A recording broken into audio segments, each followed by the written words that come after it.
Le crédit renouvelable qu'on appelle le crédit revolving en anglais. Combien ça coûte? Quelles sont ses caractéristiques? Quels sont ses dangers? Comment négocier au mieux son crédit avec sa banque? C'est ce que nous allons voir ensemble maintenant. Alors, commençons par une petite définition extrêmement simpliste du crédit renouvelable. C'est finalement comme un robinet où de l'argent coule, donc c'est une somme disponible quand vous voulez, où vous voulez, et qui va se reconstituer au fur et à mesure de vos remboursements. Donc en fait, c'est comme une carte de crédit, mais c'est en plus dangereux parce que c'est un crédit qui se génère à chaque fois que vous l'utilisez. Donc par exemple, si vous avez une carte avec une réserve de 3 000 € et que vous utilisez 1 000 € sur cette carte, 1 000 € de crédit, vous avez remboursé 200 €, eh ben vous aurez encore 2 200 € disponibles sur cette carte. Donc c'est vraiment un petit peu de l'argent magique, mais en fait c'est de l'argent magique qui est très dangereux. Et moi je suis pas là pour vous faire un conseil sur ce qu'il faut faire ou pas faire, mais vous mettre en garde.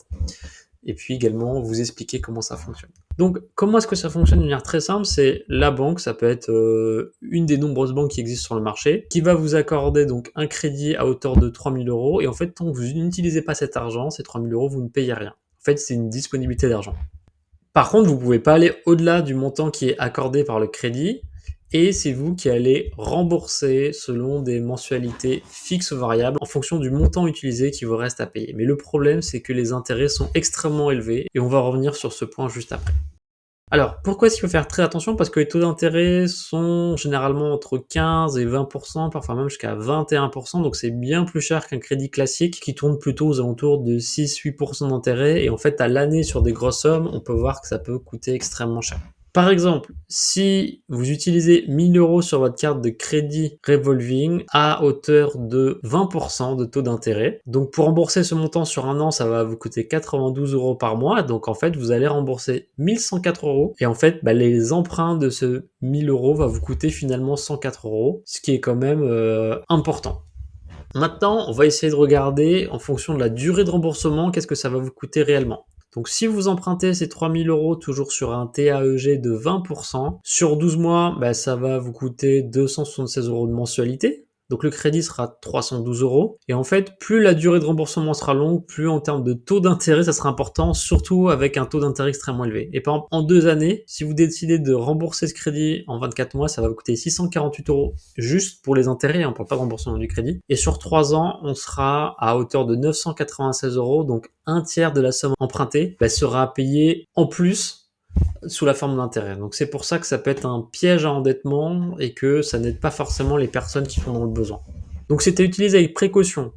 Et ces avantages, on va les énumérer parce qu'ils existent quand même. Donc c'est la rapidité pour avoir de l'argent, il n'y a pas de nouveau dossier à ouvrir, personne à contacter, pas de compte à rendre, c'est très flexible et vous remboursez à votre rythme, mais bien sûr les intérêts courent sur les emprunts réalisés. Et du coup ça peut être utile pour les coups durs, les coups de dernière minute, donc ça peut être une dernière roue de secours financière. Maintenant, les inconvénients, et il y en a. Donc, c'est potentiellement des risques de surendettement. Un grand nombre de dossiers de surendettement, ce sont des personnes qui ont justement pris des crédits renouvelables et qui ne s'en sortent plus et qui en prennent un nouveau dans une autre banque pour essayer de rembourser le précédent. Donc c'est vraiment un effet boule de neige des taux d'intérêt qui peut être très compliqué. Le coût est élevé, il y a des taux plus chers que des prêts simples, et surtout parfois il peut y avoir des frais cachés supplémentaires.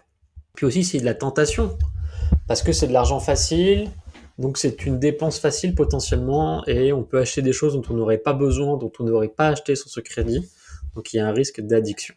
Comment est-ce qu'on utilise intelligemment l'argent de ce crédit renouvelable si jamais on l'utilise? Alors ça peut être des urgences réelles et véritables, du type une panne de voiture qui va vous empêcher d'aller au travail, ça peut être une facture imprévue et importante à régler, ça peut être une réparation de toiture urgente. Sachant que vous allez devoir quand même rembourser le plus rapidement possible, parce que plus vous allez garder le crédit ouvert pendant longtemps, plus ça va vous coûter cher. Donc essayez de rembourser rapidement et essayez de voir les autres solutions. Vous pouvez aussi faire par exemple un crédit de travaux ou un crédit automobile si c'est un problème de travaux ou un problème automobile. Mais essayez de regarder en premier lieu les autres alternatives. Alors justement, quand on parle des alternatives, donc il y a le taux personnel qui a un taux plus bas. Comme j'ai dit préalablement, on est plutôt entre 5 et 8% en moyenne, sachant que les prix immobiliers c'est encore plus bas, de l'ordre de 3 à 4%. Pourquoi pas faire un petit découvert autorisé, même s'il y a un taux d'intérêt à rembourser, peut-être que ça peut être plus intéressant. Et puis aussi, faites un petit peu d'épargne de précaution, mettez de l'argent de côté. Ça va permettre de ne pas payer de taux d'intérêt et d'être un peu plus tranquille la nuit. Comment est-ce qu'on résilie son crédit renouvelable? Alors le premier critère, c'est de rembourser le solde restant dû, intérêt compris. Le deuxième, ça va être de faire une lettre recommandée, de détruire la carte et vérifiez bien que la banque ne vous fait plus de prélèvements parce que ce sont parfois des petits malins, attention. Et demander une attestation de fin de contrat et garder évidemment tous les documents de côté. Maintenant, il y a les questions fréquentes. Est-ce que vous pouvez avoir plusieurs crédits renouvelables dans plusieurs établissements bancaires? Oui, mais attention au surendettement. D'ailleurs, les banques peuvent consulter la liste des crédits que vous avez pour vérifier que vous n'êtes pas en situation de surendettement. N'essayez pas d'avoir un taux d'endettement supérieur à 35% de vos revenus. C'est-à-dire que si vous gagnez 1000 euros par mois, n'ayez pas plus de 350 euros par mois à rembourser, en prenant en compte un reste à vivre significatif pour vous. Voilà. Et qu'est-ce qui se passe si vous ne payez pas votre crédit revolving? Vous allez avoir des frais de retard encore plus importants. Vous êtes inscrit au fichier des incidents de paiement et la banque va vous poursuivre parce que la banque va vouloir récupérer son argent et ça peut aller très loin, ça peut être très compliqué. Maintenant, avant de signer votre crédit renouvelable, si vous décidez quand même d'y aller, donc attention au TAEG, donc comparez ces taux entre les banques. Même s'ils sont très élevés, il y en a qui sont plutôt à 15%, il y en a qui sont plutôt à 20%, donc c'est pas pareil. Ça doit être clairement indiqué. Enfin, les mensualités, comme j'évoquais, doivent être supportables pour votre budget, à la fois en durée et en montant. Et enfin, regardez s'il y a des frais de dossier, si vous devez prendre une assurance facultative ou obligatoire, et enfin, quelles sont les modalités de résiliation. Pour aller plus loin, vous pouvez en parler à votre banque, mais attention parce que les banques, ils sont aussi là pour vous vendre ce type de crédit. Donc, ils vont pas forcément dans votre intérêt. Voilà, soyez vigilants. Vous pouvez aller sur les sites officiels du service public. Il existe également des associations de consommateurs. Et enfin, si vous faites face à des difficultés, il existe la commission de surendettement, l'association d'aide aux surendettés, et pourquoi pas en dernier ressort, en parler à votre conseiller bancaire. Quoi qu'il en soit, c'est toujours mieux d'anticiper ces problèmes auprès de son conseiller bancaire que de le mettre face aux faits. Voilà. Pour terminer et pour me remercier d'avoir fait cette petite présentation, je vous invite à vous abonner à ma chaîne. Je vais mettre quelques liens complémentaires sous la vidéo. Puis n'hésitez pas à poser vos questions, vos interrogations en commentaire. Je me ferai un plaisir de les lire. Salut!